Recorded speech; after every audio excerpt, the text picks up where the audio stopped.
Thank you very much for this opportunity to address you on a subject which is not only close to my heart, but also which is one beginning to play a significant role in Western Cape and by extension South African politics.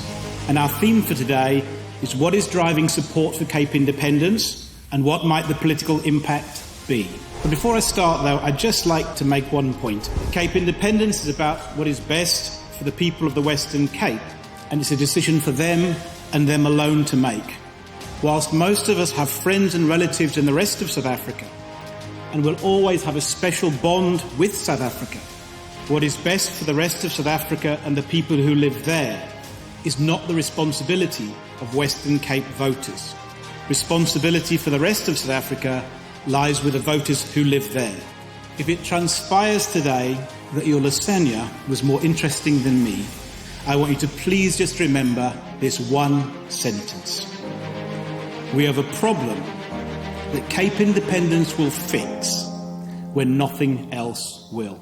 We have a problem that Cape independence will fix when nothing else will.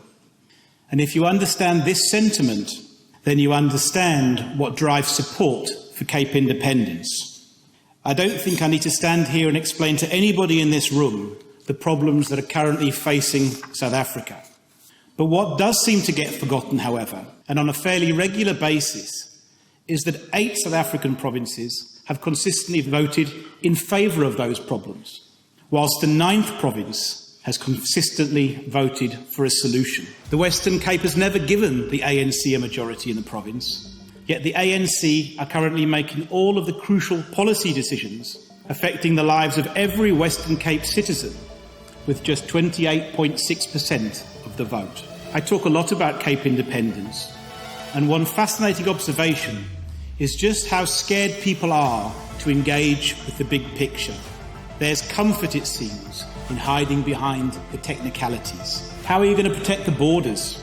The ANC are never going to allow it. It's never going to happen. Well, what is the big picture? Well, it's ideological. The Western Cape and the rest of South Africa fundamentally want different things.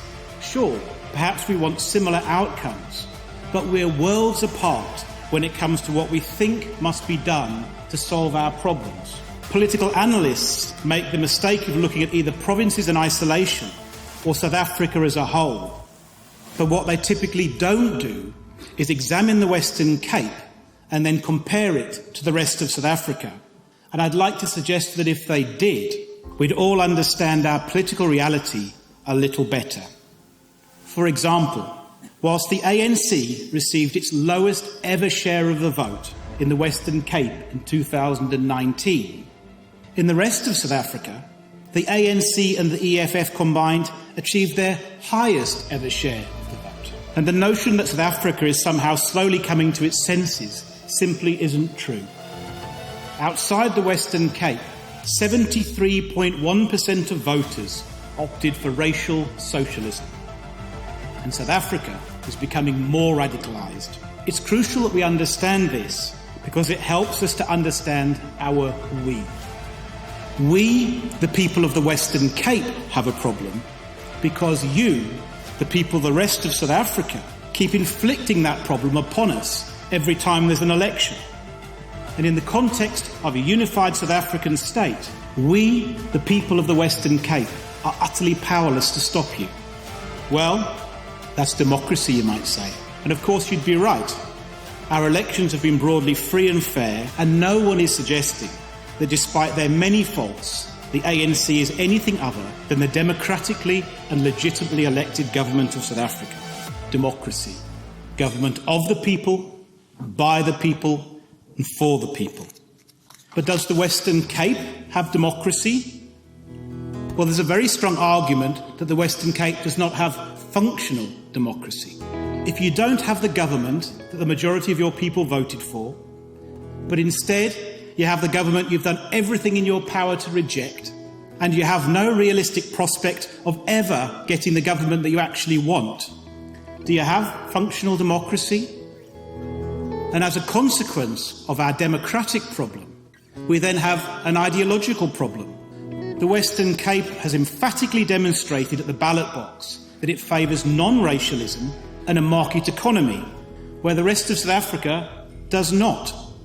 And those students of history among us will understand how non-racialism is woven into the liberal traditions of the Cape.